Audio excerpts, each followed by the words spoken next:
I'm resident of Collinwood, Jewel Sage. That's my buddy Patrick McCray. That's my buddy Gordon Dymowski. We are here to review the movie Flash Gordon from 1980. Real quick, I have to give a shout out to a young lady named Bree who actually got me a bus ride home. So thank you to her. But with that being said, guys, I have a question to start this podcast. Because the one thing I noticed heavily with Flash Gordon is Queen does the theme, and if you know all the music, they did all the music. They also did Highlander. So in the 80s, who was the better soundtrack? Was soundtrack band? Was it Queen or was it this guy named Kenny Loggins? And Kenny Loggins, Jewel. Yeah. You actually asked that question out loud. Loggins?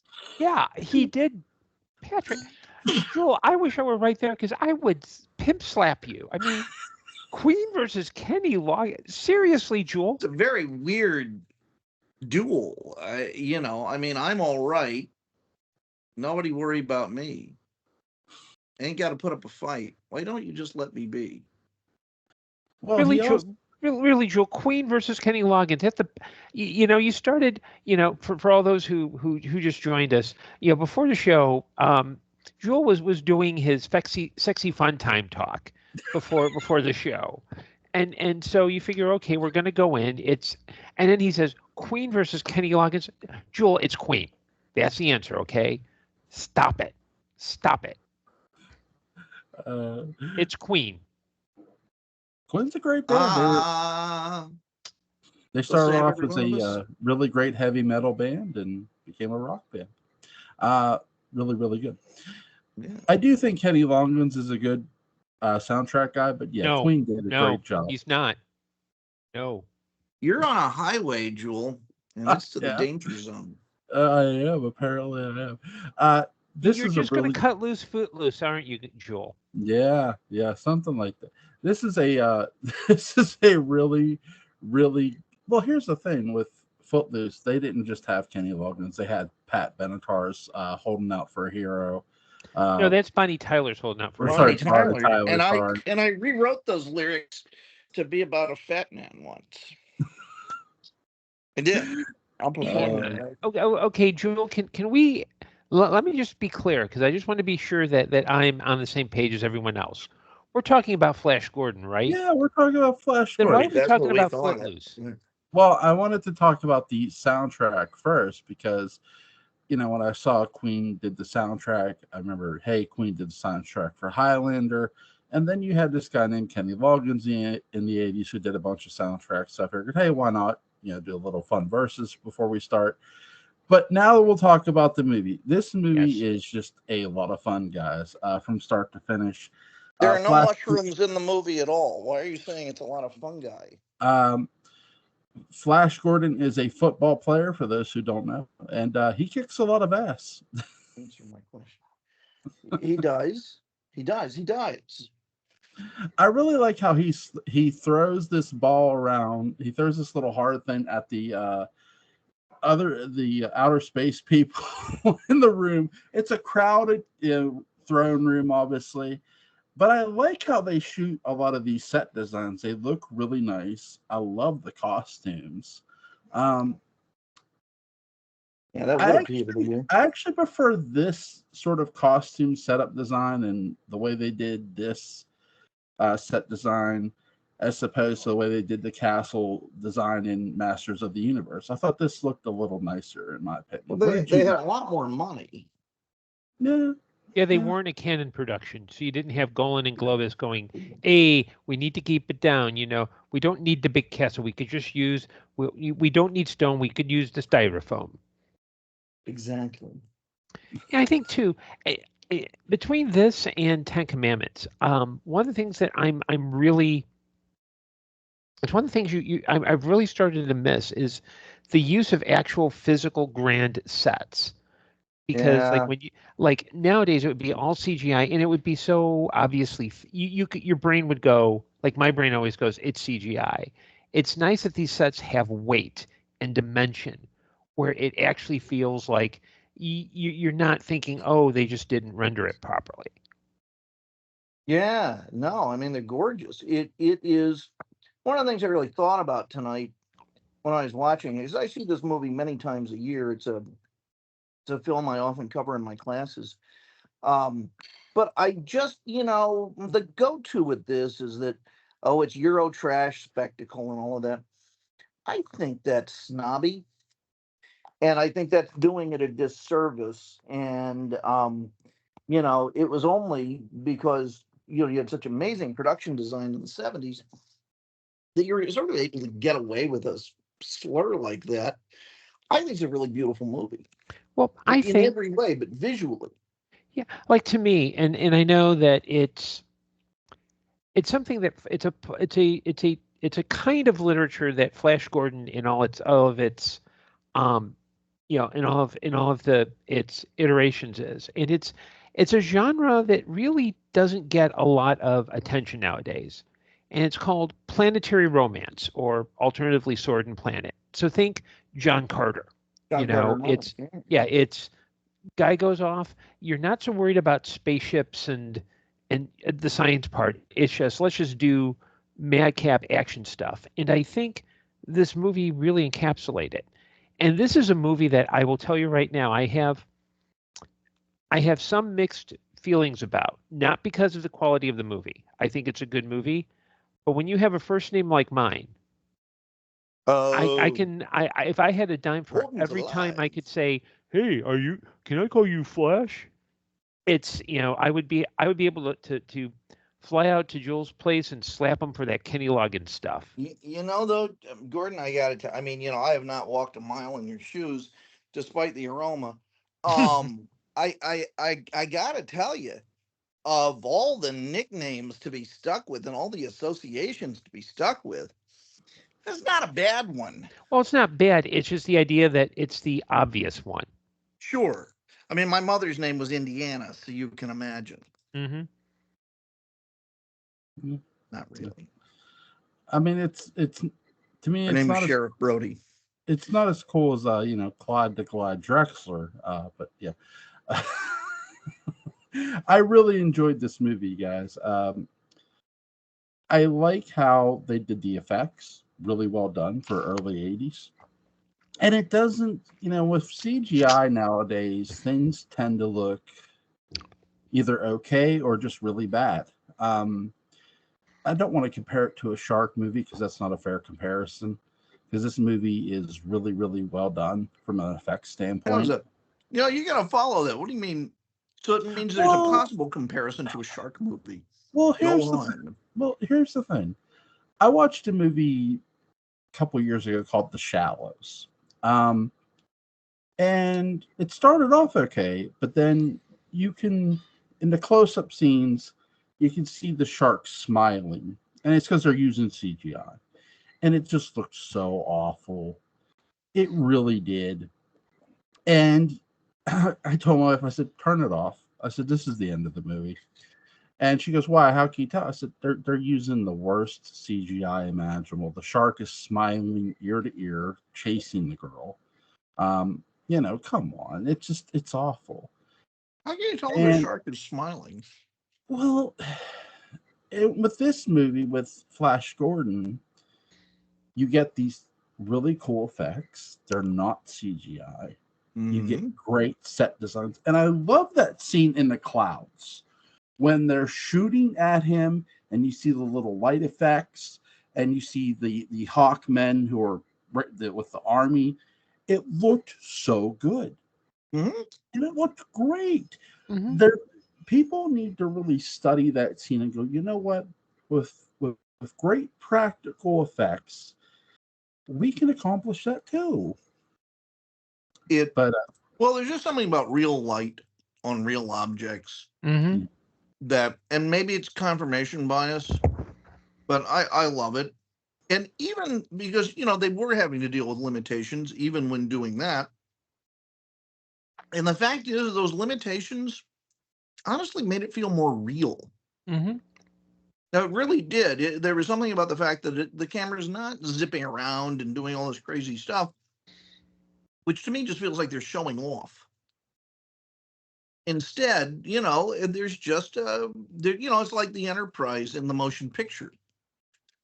I mean, God only knows what that flyby sequence would be like now. Shit, he'd be flying all over the place. But the fact that it is so stately and moves at such a deliberate pace gives it a sense of reality. It makes, I mean, it does a disservice scientifically because it makes space look like it operates by the rules of the air or the rules of the sea or something like that, and the way physics work. And of course, that's not the case. But that does have a familiarity to us. It's recognizable. Yeah, in a movie like this, you're not really as concerned with scientific accuracy. You're more concerned with the actual story. And I think one of the nice things about using that, because everything is real, is real, it has a little bit more of an impact because you can,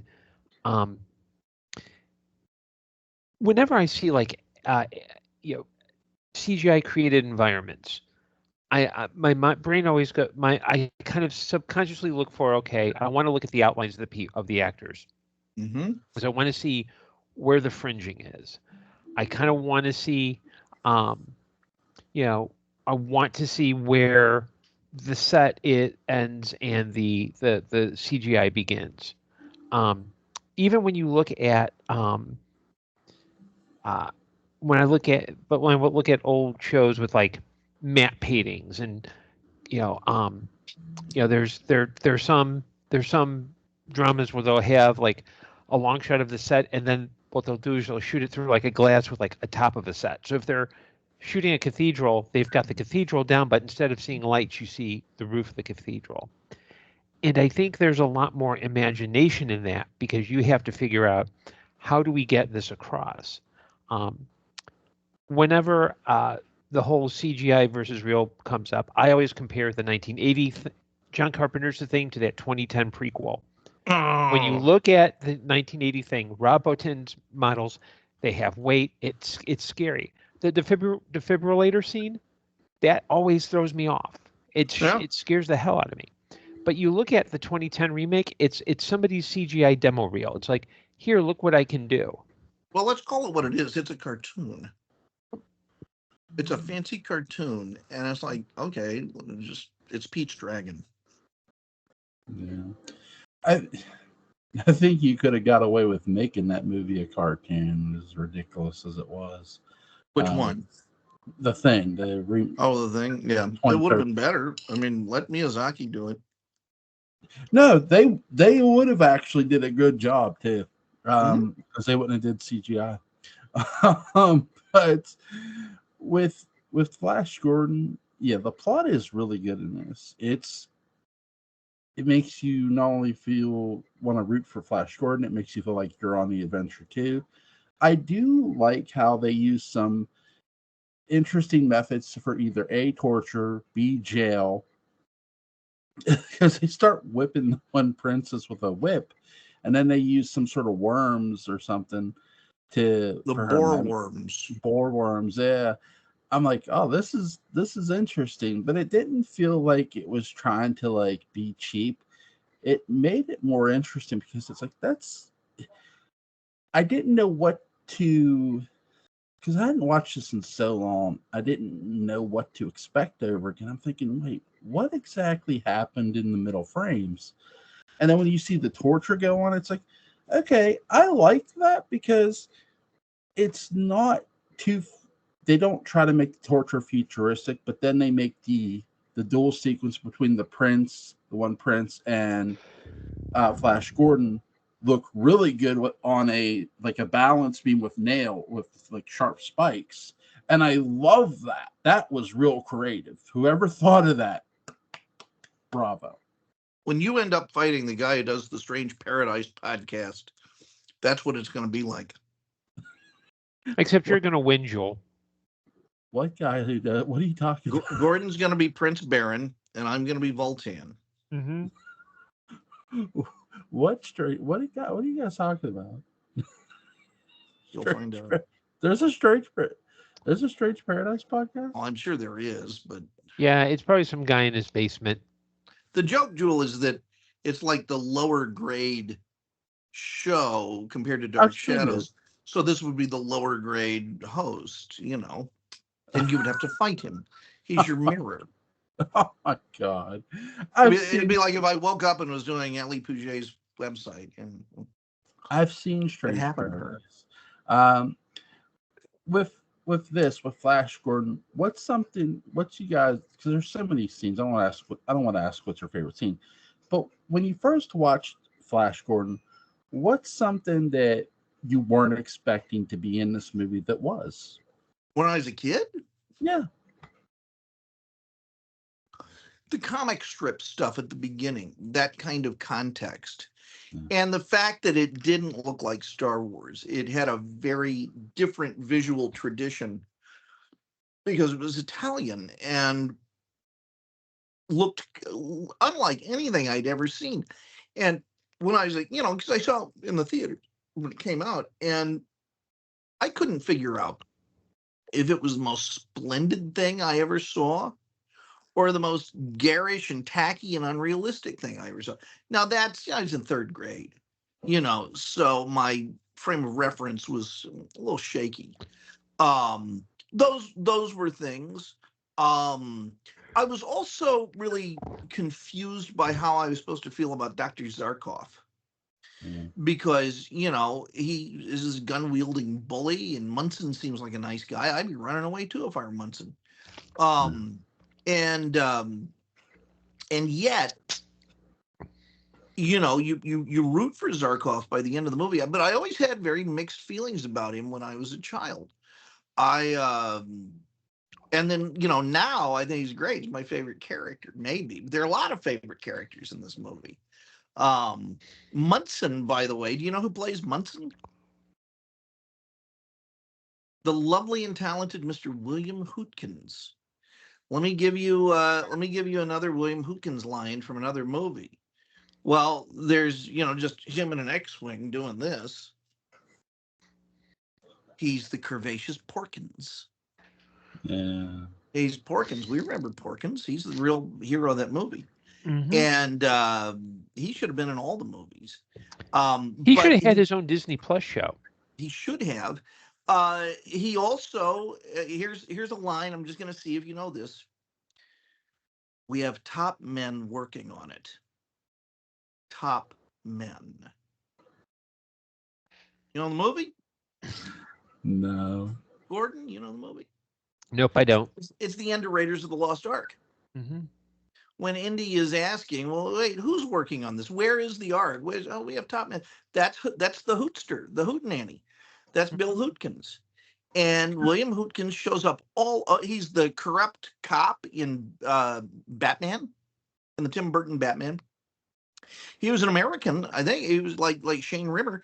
And Catherine Lee Scott, and she knew William Hootkins. Just living in England, making movies in England. And if you start looking at the big effects movies, there's no bigger effect than William Hootkins. And he's in a lovely Ned Beatty romantic comedy called Hear My Song, which, if you ever get to see it, it's a dynamite movie. It's about Joseph Locke, the Irish tenor and I think tax offender who was on the run. And it's a movie that manages to make Ned Beatty even sexier. Mm-hmm. Now that's a big task because Ned Beatty is himself a smoke show, total smoke show. So he's going nature's beyond most erotic creature. Yeah, and so going above and beyond that is powerful. Well, I'm not kidding. It actually does make Ned kind of. It really has that effect. It's a great film. It's very obscure now, but if you ever get to see it, it's idyllic. It's really good. Yeah. So that was your William Hootkins moment.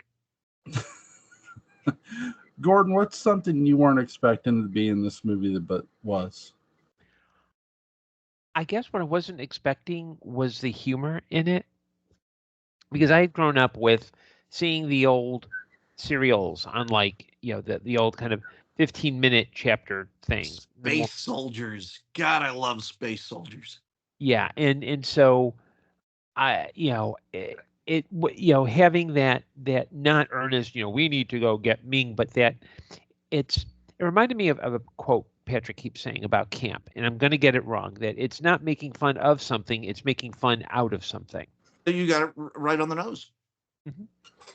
That this is a movie that could have been easily, hey, look, wink, wink, nudge, nudge, but everybody hits it at kind of the right tone. And it's like they know that they're in an outlandish movie.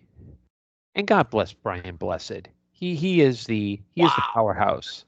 It was my introduction to Brian Blessed, and that immediately became an archetype for a hero that just stayed burned into my mind forever until now. Mm-hmm. And then you got Timothy Dalton, who in 1979, you're looking at the movie and you're thinking, this guy's got to be James Bond. Mm-hmm. I never saw anyone who looked like Errol Flynn as much, and then of course he plays Errol Flynn in The Rocketeer, and God bless him, Richard O'Brien, one of the most mm-hmm. underused actors that Hollywood just should have grabbed and put in everything. Why the TV industry? Maybe they made offers. I don't know. He probably just wanted to live in I guess I think he lived in Australia. I think he still mm-hmm. does. But why they just didn't? I mean, what a wonderful, unique, bizarre, lively, intelligent character actor, and of course, a hell of a songwriter too. I'll never know, but you get to see him in this, and you just feel like you've gotten something extra. And I saw Rocky Horror after this, so for me, he's Prince Baron's pal with those crazy pipes and all of that. Mm-hmm. It's so many good things. Topol, the smoker's tooth polish, he's fabulous in the movie. And one of the things I really love about this film, because it's full of beautiful absurdities, is that you have honestly some of the finest actors across the pond in the movie. You have Timothy Dalton, you have Max von Sydow, you have Brian Blessed. Shit, that's the Royal Shakespeare Company right there. Well, Max never did anything with him, but the other two, you got, Peter Wingard, Richard O'Brien, Peter Wingard. So there's a very sad story about Peter Wingard that's related to this movie. As Clytus, I always thought that was colitis. As Clytus, all surrounding. And this is, I would love to think it was an intentional absurdity, but it's sort of an accident. You have the finest actors surrounding two of the worst actors, and God bless them, Sam J. Jones, Melody Anderson, but it all works. It's this beautifully absurd kinsmanship, and from everything I know, Melody's actually a pretty good actor. But Sam, he'll always be the highwayman. Sam's just atrocious, and yet you can tell they're all taking it seriously, and they're all working hard, and they're all taking it for the team. And I really don't think those very good actors gave them a hard time at all. I get the idea they got along pretty well, because if Melody and Sam had not taken the movie seriously and had not taken the experience seriously, I think it'd be another story. Mm-hmm. But you can just tell a real sense of camaraderie on this movie. When the character Flash Gordon is knocking over Maxwell Cedo's characters' men, and he's throwing that thing at their heads and stuff, I like how the one prince, the Hawk Prince, he takes a scepter and bashes one over the head. He goes. That's Brian Blessed, who, by the way, plays Augustus in I, Claudius, a television series I think Gordon and I have mentioned to you more than once. Yeah, yes. And let me give you a behind the scenes story about Brian Blessed, just to show you how impressive he is. I think they're filming a scene where Augustus is eating with his right hand, and the director says, "No, you need to eat with your left hand. That's how Romans did it." And Augustus, Blessed's like, "Okay, fine, whatever." Starts eating again. "No, you have to eat with your left hand. You can't use your right hand." And Blessed, it's like, sure, whatever. And the third take, Blessed again, ends up eating with his right hand. And the director says, cut. You do know that the reason you need to eat with your left hand is that your left hand's for eating, your right hand is for wiping. And Blessed says, I am the bloody emperor of Rome. I will eat with my right hand if I want to. Cut. And if you even think of bad-mouthing Brian Blessed, Joel, I will find you and I will hurt you. He is a treasure. He is a man who climbs the Himalayas once a year. And he did it back when it was difficult. Now it's a big tourist thing. And of course, there are frozen dead climbers all over it, as Adam Conover revealed in his amazing episode of Adam Ruins Everything about it. Yeah, he climbs the Himalayas every year. And you know what he would do to pass the time backstage at the RSC? He would knit. So he's this great big guy, little needles knitting. What a funny man. And the tom-tom over there you can get with Brian Blessed's voice. They voted on what celebrity voice they wanted, and you can get Brian Blessed. That's the reason to move to Europe right there. You get Brian Blessed telling you where to turn. Turn right. I like that we get a swamp creature in this movie. I was not expecting that. Jewel, I love you. We're going on and on about these fine Royal Shakespeare Company actors, and you go straight to the swamp creature. That is genuine. I mean this with no facetiousness. That was just beautiful. Yes, let us talk of the swamp creature. Well, that's the great thing about planetary romance is that you can do stuff like you can have great characters, but you can just like, okay, yeah, there's an inventive swamp creature, and you're not worried about like, there's going to be something like, the biology and the physics are not going to work it, and you just go, look, dude, just watch the movie. It's a movie. It's 2 hours long. Enjoy it. It doesn't make me, I don't worry about, God, why is there a swamp creature around these fine Shakespearean actors? I think if I go see some Shakespeare thing, why am I looking at these fine Shakespearean actors? And where's the swamp creature? Wouldn't that liven up Macbeth or Hamlet or King Lear? Yeah, I'm sure Dalton was like, I am not doing this role unless I get a swamp creature. And Sam Jones was like, yeah, I want to be in the cage near the swamp creature. And you know what? Shakespeare would have loved a swamp creature. If he had had the effects budget to put a swamp creature in his plays, it would have been in every show. Yeah. Screw Richard Burbage. I'm bringing in the swamp creature. Let's shoot these fuckers. And it's not it's a very quick scene, but it's a scene that is a lot of fun because here's Flash Gordon. Every time he seems to get out of one thing, he's into another kind of trouble, which I love. It's a very fast-paced movie, but it's not so fast-paced you can't keep up with it. And when you get the swamp creature, he's just laying there and like you think, okay, maybe he's out of danger. Nope, he's not. And blows up like Mama Cass. I love that. That was a very good idea for them to do. And I really, again, my favorite thing in this movie, I love the fight sequence between him and the one prince on the thing that Prince Baron. Yeah, I love that. That was really good, and I love how he keeps telling them because, hey, let's team up. Let's team up to fight the Baron. We got to beat him, and instead of killing the one prince, he offers his hand, like saves his life. And then before the fight, he tried to shake the prince's hand, and the prince wouldn't shake his hand. And I like to, we've talked about culture and class before in Dark Shadows, I believe. But I also think, too, this is a culture thing because I don't think these people have ever shooken hand. They haven't. They exist in a world of fear, not fealty. And that's what Flash Gordon teaches them is humanity. And it is a line that should be corny. And you know what? It's just not. Mm-hmm. It's just not. And I love that about this movie. There was a time when our culture was less attuned to camp. I mean, like even in the early aughts. And I always thought this was a hip movie. And I tried showing it to some people who considered themselves hipsters. And I got made fun of for like a year after. I was like playing. Yeah, that's the guy who thinks Flash Gordon's a good movie, and it's like, yes, it is. And even back then, I was like, I'm sorry, it is a good movie. And if I have to pull rank, here's my friend, my MFA, and it says it's a good movie also. So, but I'm glad that it has achieved sort of the cultural cachet that it has now. And honestly, Alex Ross's advocacy of it has really helped that.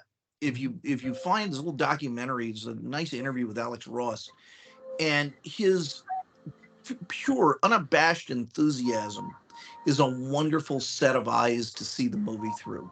If you still don't get it, that's, I mean, I'm not talking about you guys, but people elsewhere out there in television land, he's your ambassador. Yeah. It's what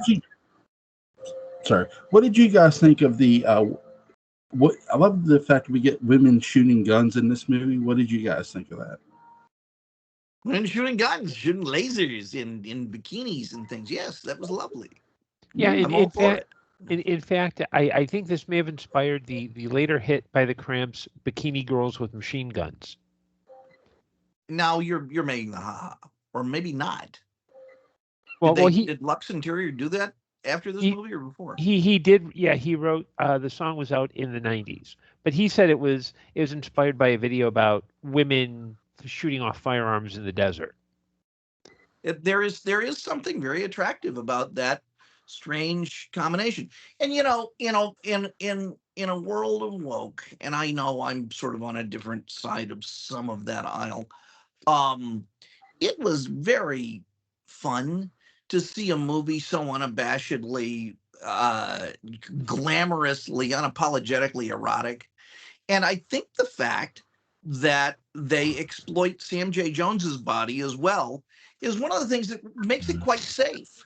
I mean, like, everybody's getting eroticized in this film, and good for that. I mean, how refreshing that to see it now, that this is a film that's unafraid of visual sexuality and all of that. It's like, yeah, sure, this is a part of human and Mingovian life.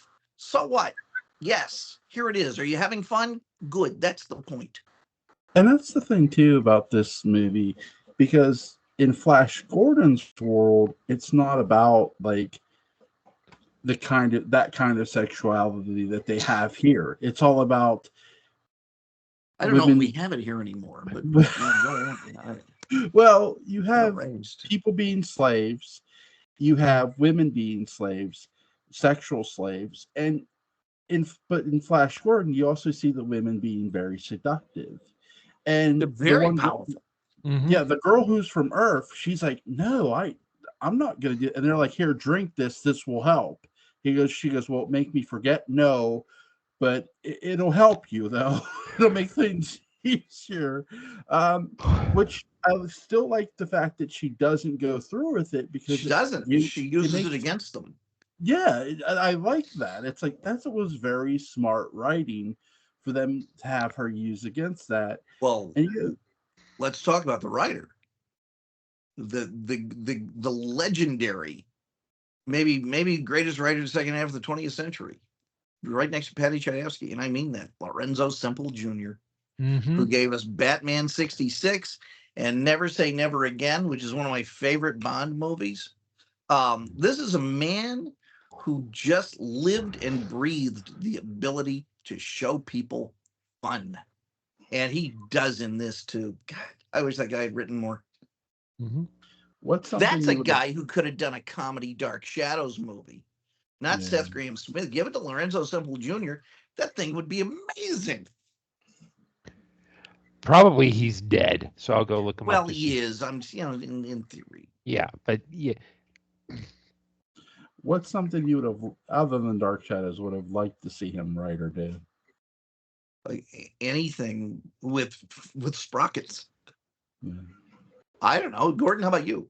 Trying to think what I would have liked to have seen him write. I think it's kind of hard because there's no project that I think when I think of like a bad project, I don't think a bad project that could have been saved by a particular writer. It's more global. Yeah. I would have loved to have seen him. I don't know. I this is probably wishful thinking, but I would love to have seen him write one or two movies for Golan and Globus, because Oh yeah. he probably could have cranked up the humor while keeping the special effects down. The other, I agree. And I would have been perfectly happy also, and maybe they're out there, they probably are, to see him just take a straight drama. Because one of the things I found with the reason why comedy actors are so good in drama is that they listen, they understand stakes, they understand absolutely being in the moment and being present, and they understand pain, because that's the engine running under all comedy. And so I think maybe if you had set him loose with a Silkwood or something like that, I think he probably would have written a really fine screenplay. Yeah. Two things I would have loved to seen him do. Number one, Voltron would have been, I would think, Sure. right up his alley. Yeah. And I was a huge fan as a kid for the cartoon, but I would have loved to seen a live action of Captain Planet, and I think he would have did a great job with that. Sure. There would have been a lot of recycled plot lines, but Semple would have done a wonderful job with a live action G.I. Joe movie. Yeah. Mm-hmm. Which God, that's a movie I really want to like, and I just can't do it. Well, they're crossing over with Transformers now, right?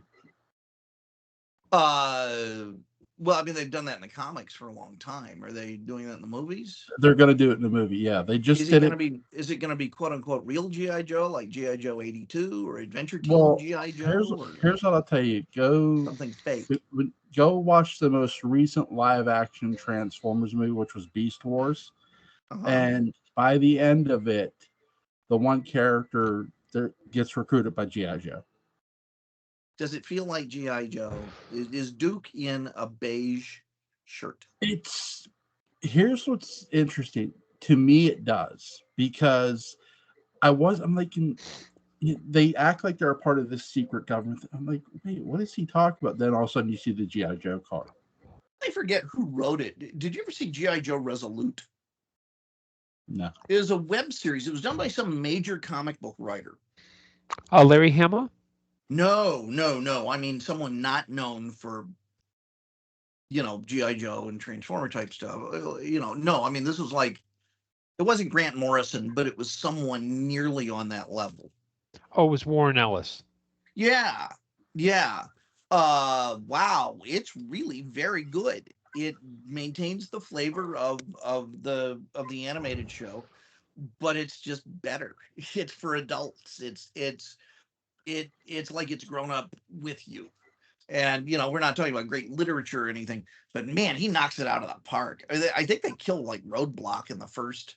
Is it Roadblock or Major Blood? They just kill him in the first scene, and he's dumped on the steps of the Washington Monument or the Lincoln Memorial, and it goes on from there. Cool. Yeah. Cool. I hope they do it justice. That's all I'll say. Well, they did. It's already done. It was done like 10, 12 years ago. Well, I mean, the most recent. Oh, the new one, they won't. I mean, yeah. Joel, I think I hope they do it justice too. But unless they get Max Brooks to write the screenplay and just say, Max, you can do whatever you need to do. I'm not holding my breath. Pretend you're your dad, Max. Well, Max is fine as a writer. Oh yeah, well, I'm just saying, no, I'm not saying he's bad. I'm just saying just pretend he's his father. Go crazy, the way Max. Oh yeah, well, I think he would. I think he didn't stray far from his father's knee on that. Yeah, Max Brooks is a terrific writer. I mean, this guy gave us World War Z, the real World War Z, the book. What's you guys' favorite scene in this movie?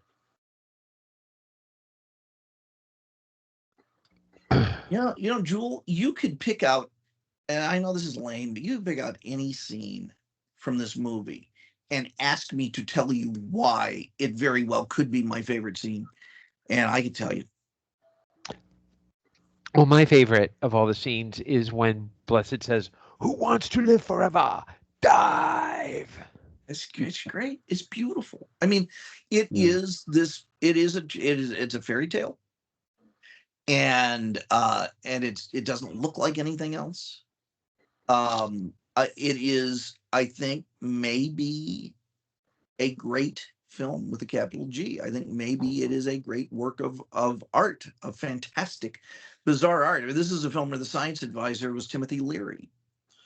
You know, they do a really great job, because Star Wars is long been out since this movie comes out. Yeah. And they do a really good job of not making it Star Wars, not trying to copy anything from there. And I get that Flash Gordon is its own thing, but they could have made that mistake, and yet they don't. And I'm glad they didn't. I think mistakes the other direction. I think they should have made Star Wars more like this. Mm-hmm. Coming from this and then walking into Empire Strikes Back, which is a wet, cold, drab, dirty, dreary movie where the heroes spend all their time running away from stuff, or wet and dirty, and not in the good way. And then it ends. Then it doesn't even end. It stops.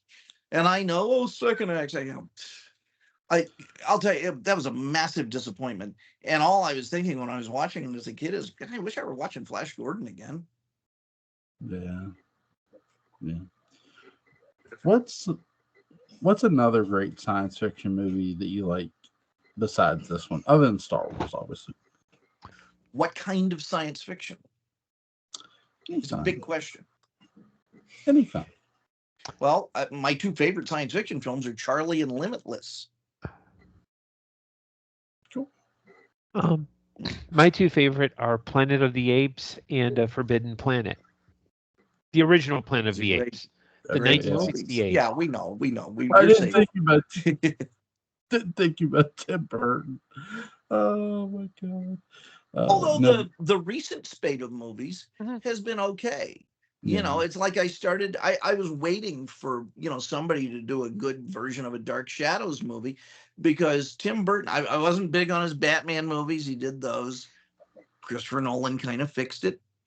Planet of the Apes, he kind of screwed that up. He's a guy you give a franchise to figure out like all the holes in it and how it can go wrong. And once you have that as your object lesson, then you give it to real filmmakers who can do something worthwhile. No. Imagine Tim Burton's Dune. Horrible. He'd love the Harkonnens, and that would be it. Well, I don't know, Gordon, what about you? I don't know what the question was. What was the question, Jewel? Oh, Gordon already answered his favorite. Sure. Science Forbidden fiction Planet movies. and Planet of the Apes. Where do you stand on Day the Earth Stood Still? I love it. I mean, it's not a. I mean, it's not. To me, it's not an all-time classic, but I can watch it. I enjoy it. I love that movie, and I love the image of the Emperor about to do something horrible in Star Wars, and Klaatu shows up with Gort standing on the ship, and he's got his big space laser on the Death Star, and all it takes is Gort raising his visor. That's it. And the Emperor somehow gets away, and he turns around, and there's a fleet, all with Gorts. That is an image that just can make me tear up every time. It really is. I love that. I love that notion. The thing about Day of the Earth Stood Still that I think is so unique and marvelous is that it is an image of utter pacifism backed up with an utter intolerance for anything else. It is a pacifism that will back itself up with a show of force if it needs to, but for very specific reasons, and there is no contradiction. And in a lot of ways, I think in the political landscape, we've lost that concept, that that spirit. You know, that was a movie made by Democrats who win elections. Mm-hmm. Yeah. Mine, I really enjoyed the original War of the Worlds. That is a great film. Great film, Yeah. George Powell. And one of my favorite movies I saw as a kid was Galaxy Express 999. I really enjoyed it as a kid. I don't know that one. Speaking of George Powell, what about Time Machine? Mm-hmm. Yeah, Time Machine's a great movie. I'll tell you the two things to look for in Time Machine for me. One, the music. The guy named Russell Garcia didn't write many scores, but I hadn't seen that. I think I saw that movie when I was very young, and I was like, oh, he's no John Beck. And then I saw it when I was in graduate school, and I was just blown away by the music. It's one of those heartbreaking, beautiful scores ever. You don't like movie music. It's unbelievable. And it does a lot of the heavy lifting in the film. And the writing, it is a very thoughtful, contemplative, philosophical film. And Rod Taylor is given so many beautiful monologues filled with so much just beautiful sadness and regret. And those are the things they think of the shaggy Morlocks with the little light up eyes and stuff, and that's not the cool part. The cool part is just how Powell manages to marshal such forces of sadness as Russell Garcia makes you feel not depressed. Mm-hmm. The character in the Time Machine does a really, really great job of coming to the realization, okay, I can't save the past, but I can go save the girl in the future. And he does. He goes back to Dina. Yeah. It's a great movie. If no one's ever seen the original Time Machine, great movie. Oh God, yeah. And the made for TV 1970s remake is likably goofy. It's worth watching very late at night. Gordon, I think you may be in a liquid state where it would be perfect for you. Mm-hmm. If you've never seen it, it's a blast from my childhood. Cool. Is there anything you guys want to add about Flash Gordon before we go? Gordon, your thoughts? I think it's a movie that technically. Hold on one moment. I think it's a film that I think it was misunderstood at the time. And I think the fact that it's one that's, I wish it had the respect back then that it does now. And I respect the hell out of this film because it's just a big goofy joyride, and you can't take anything away from that. You know what I mean? Sometimes you just need a big goofy joyride. Joy is the right word. It is pure joy. It's stem to stern. Yeah, this movie is just fun from start to finish. It has the right blend of comedy, the right blend of action, and just the right blend of fun. It's a movie where you will not get bored with. It doesn't have the fancy CGI, and you could take your CGI and go to hell. It's a great movie. It really is. Yeah. Is there anything you guys want to cover tomorrow? I can't speak for Gordon. I'm up for anything, Jewel. I don't know what would be a good companion piece to this. I don't know about you mentioned I don't know about Planet of the Apes you mentioned Planet of the Apes and Forbidden Planet. Let me go look. I think Forbidden Planet's on Tubi. Well, yeah, Forbidden Planet is on Tubi. I was actually going to make a suggestion. Okay. I was going to suggest Planet of the Apes because I think we do well with sequences of films. And I'm not talking about the Burton movie, and I'm not talking about the new ones. But honestly, I would enjoy covering the others. You know what? I can do that. And I'm going to make a weirder suggestion. Patrick, let's do it off camera. I mean... speaking of which, let's go backwards and get Battle for the Planet of the Apes out of the way and let them ascend. No one ever talks about them that way. And because, if you're doing this thing and, Battle for the Planet of the Apes is waiting for you, That's like morning breath. You know, Battle for the Planet of the Apes. If you start with Planet of the Apes and then end with that, it's like you go to bed with Bo Derek and you wake up with Bo Diddley. You don't want to do that. So let's get Bo Diddley out of the way. Where can I find it? Battle of the Planet of the Apes. In your heart. I mean, is that a weird idea, or does that kind of No, I like the idea. Gordon, what do you think? Now we could do it that way.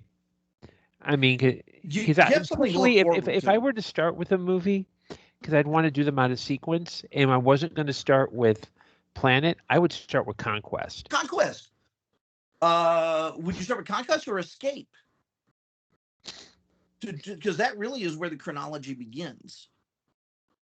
Yeah, I would. Well, granted, it would be like 4 hours of viewing, but I would do both at the same time. But let's start with Escape.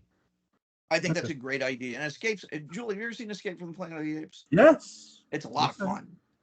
It's a really good movie. I've seen it on TV. All right, guys. I will try to find Escape from Planet of the Apes. You can find it. Links to Patrick McCray's The Dark Shadows, A Book of Balance is going to be in the description box.